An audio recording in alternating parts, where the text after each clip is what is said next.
Hi friends, this is Vincent. நம்ம சேனலுக்கு உங்களை எம்புடன் வரேன். நம்ம சேனல் வந்து பார்த்தீங்கன்னா உங்களோட கெரியரை செட் பண்ணுறதுக்காக தான் இன்ஜினியரிங் கவுன்சிலிங் சொந்தமாக நிறைய வீடியோஸ் வந்து உங்களுக்காக நம்ம கொடுத்துட்ருக்கோம். ரெகுலராக நம்ம சேனலை ஃபாலோ பண்ணிங்க அப்படின்னா நிறைய விஷயங்கள் நீங்கள் தெரிஞ்சுக்கலாம். கண்டிப்பாக நம்ம சேனல்ஸ் வீடியோஸ் எல்லாமே உங்களுக்கு ரொம்பவே யூஸ்ஃபுல்லாக இருக்கும். ஓகே ஃப்ரெண்ட்ஸ், இன்றைக்கி நம்ம பார்க்க போகிற வீடியோ வந்து ரொம்ப முக்கியமான வீடியோ. அதாவது ஒகேஷ்னல் கவுன்சிலிங்கை பற்றி நம்ம என்ன பார்த்தா தெளிவாக நம்ம பார்க்க போகிறோம். சரியா? தயவு செய்து நம்மளோட நம்பரை நீங்கள் நோட் பண்ணி வச்சுக்கோங்க. நம்ம நம்பர் கண்டிப்பாக ஒகேஷ்னல் பசங்களுக்கு ரொம்ப ஹெல்ப்ஃபுல்லாக இருக்க போகுது. சரியா? ஏன்னா இந்த வீடியோவோட எண்டில் இந்த வீடியோ ஆக்சுவலாக உங்களை பயமுறுத்துறதுக்காக நம்ம போட கிடையாது. ஆனால் உண்மையான விஷயத்தை நீங்கள் புரிஞ்சுக்கணும். ஏன்னா நிறையா ஒகேஷ்னல் ஸ்டூடெண்ட்ஸ் வந்து கவுன்சிலிங் முடிஞ்ச பின்னாடி ஃபீல் பண்ணிட்டு இருக்கிறத நான் நிறைய டைம் பார்த்துருக்கேன். சரியா? அதுக்காக தான் இந்த வீடியோ வந்து நம்ம அப்லோட் பண்ணியிருக்கோம். நல்லா நீங்கள் தெளிவாக தெரிஞ்சுங்க. இப்போ நீங்கள் பார்த்துருக்கிறது என்ன அப்படின்னு சொல்லி பார்த்தீங்கன்னா, அதாவது தமிழ்நாடு இன்ஜினியரிங் அட்மிஷன் 2024 இதில் வந்து general vocational seat matrix before special reservation counselling சொல்லி கொடுத்துருக்காங்க. அதாவது இதுதான் உங்களோட சீட் மேட்ரிக்ஸ். சீட் மேட்ரிக்ஸ்ன்னு சொல்லும்போது என்ன சார், சிஇஜி கேம்பஸில் இப்போ நீங்கள் நல்லா கவனிங்க, பயோமெடிக்கல் இன்ஜினியரிங்க்கு வெறும் எஸ்சிஏல மட்டும்தான் ஒரு சீட் இருக்குன்னு போட்டிருக்காங்க.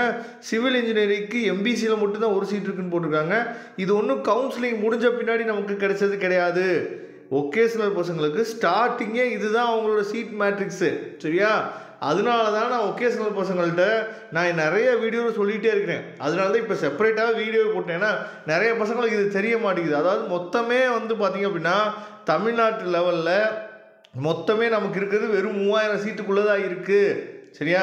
அந்த 3000 சீட்டுக்குள்ளே வெறும் OC, BC, BCM, MBC, SCA, SC, ST அப்படின்னு சொல்லி சீட்டு வந்து பிரிஞ்சிடும். அப்போ உங்கள் கம்யூனிட்டிக்குன்னு சொல்லி கொஞ்சம் சீட்டு மட்டும்தான் இருக்குது. அப்போ உங்களுக்கு நல்லாவே தெரியும் ஒகேஷ்னல் கவுன்சிலிங்கோட கட் ஆஃப் கால்குலேஷன் எப்படி அப்படிங்கிறது தெரியும். சரியா?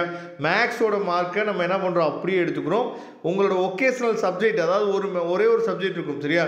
ஒன்று மெக்கானிக்கல் படிச்சிருப்பீங்க, இல்லை வந்து பார்த்தீங்கன்னா அந்த மோட்டார் அண்ட் ரிவைனிங் இந்த மாதிரி சில கோர்ஸ் படிச்சிருப்பீங்க. இந்த மாதிரி கோர்ஸ்லாம் ஒகேஷ்னல் வரும். அப்போ அதில் வர தியரி பேப்பர், அதில் வர ப்ராக்டிக்கல் பேப்பர், இது ரெண்டையும் என்ன பண்ணுறோம், 50க்கு கன்வெர்ட் பண்ணி அதை ஆட் பண்ணிக்கிறோம். சரி, இதுதான் வந்து நம்மளோட ஒகேஷ்னல் கவுன்சிலிங்கோட கட் ஆஃப். சரியா? அப்போ vocational counselling cut off calculate பண்ணும்போது நீங்கள் தயவு செய்து 180க்கு மேலே இல்லை 175க்கு மேலே இருந்தீங்க அப்படின்னா நீங்கள் கவுன்சிலிங்க்கு வெயிட் பண்ணலாம். அதுவுமே நீங்கள் எதிர்பார்க்குற காலேஜில் நீங்கள் எதிர்பார்க்குற கோர்ஸ் வந்து உங்களுக்கு கிடைக்கிறது ரொம்ப கடினம். அதனால தான் நான் என்ன சொல்கிறேன் அப்படின்னா, இப்போயே நிறையா காலேஜஸில் அதுவும் நம்ம மூலியமாக போகும்போது நீங்கள் மேனேஜ்மெண்ட் கோட்டா வித்தவுட் டொனேஷனில் நம்ம போடும்போது நிறைய பேர் என்ன நினைக்கிறோம் அப்படின்னா, மேனேஜ்மெண்ட் கோட்டாவில் போகும்போது அதாவது நிறைய காலேஜஸ் வந்து என்ன பண்ண மாட்டாங்கன்னா, ஃபஸ்ட்டு கிராஜுவேட்டாக இருப்பீங்க, அதே மாதிரி எஸ்சி, எஸ்சிஏ, எஸ்டி இந்த கேட்டகரியில் நீங்கள் இருப்பீங்க. அப்படி இருக்கும்போது உங்களுக்கு வந்து ஸ்காலர்ஷிப்ஸ் வந்து என்னாச்சு பார்த்தீங்கன்னா அவைல் பண்ணி கொடுக்க மாட்டாங்க. ஆனால் நம்ம ரெஃபர் பண்ணக்கூடிய காலேஜ் எல்லாத்துலேயுமே ஸ்காலர்ஷிப்ஸ் வந்து நீங்கள் மேனேஜ்மெண்ட் கோட்டாவில் போனாலுமே எடுத்து கொடுக்குறதுக்கு ஹெல்ப்ஃபுல்லாக என்னாச்சு பார்த்தீங்கன்னா இருப்பாங்க. சரியா? இது இப்போ உதாரணத்துக்கு நீங்கள் வந்து பிஎஸ்சி காலேஜ் போகலான்னு இருக்கீங்க. சரியா? இப்போ பிஎஸ்சி காலேஜில் என்ன இருக்குது அப்படிங்கிறத பார்த்தலாம். இப்போ பிஎஸ்சி காலேஜ் பாருங்கள், இதுதான் பிஎஸ்சி காலேஜோட அவங்களோட அந்த சீட் மேட்ரிக்ஸ் பாருங்கள், எவ்வளோ சீட் இருக்குங்கிறது நீங்களே பாருங்கள். சரியா? அப்போ எவ்வளோ டஃப்பான காம்படிஷன் வந்து ஒகேஷ்னலுக்கு இருக்குது அப்படிங்கிறத நீங்கள் தெளிவாக புரிஞ்சுக்கணும். சரியா? அதனால் நம்ம நம்பர் டிஸ்பிளேயில் நீங்கள் பார்த்துருப்பீங்க. உங்களுக்கு எவ்வளோ கட் ஆஃப் வரும், என்ன ஏதுங்கிற டீட்டெயில்ஸை என்கிட்ட சொல்லுங்கள். நான் அதுக்கு தகுந்த மாதிரி காலேஜ் சொல்கிறேன். இப்போயே சுதாரித்து இப்போயே நம்ம போட்டுட்டோம் அப்படின்னா டொனேஷன் இல்லாமல் நம்ம போட்டுக்கலாம். அதனால் வெகு சீக்கிரமாக நம்மளை தொடர்பு கொள்ளுங்கள். நாம் உங்களுக்கு ஹெல்ப் பண்ணுறதுக்கு ரெடியாக இருக்கிறோம். தேங்க்யூ. நம்ம நெக்ஸ்ட் வீடியோவில் பார்க்கலாம். அதுவரை உங்களிடம் விடைபெறுவது உங்கள் நண்பன் வின்சென்ட். தேங்க்யூ.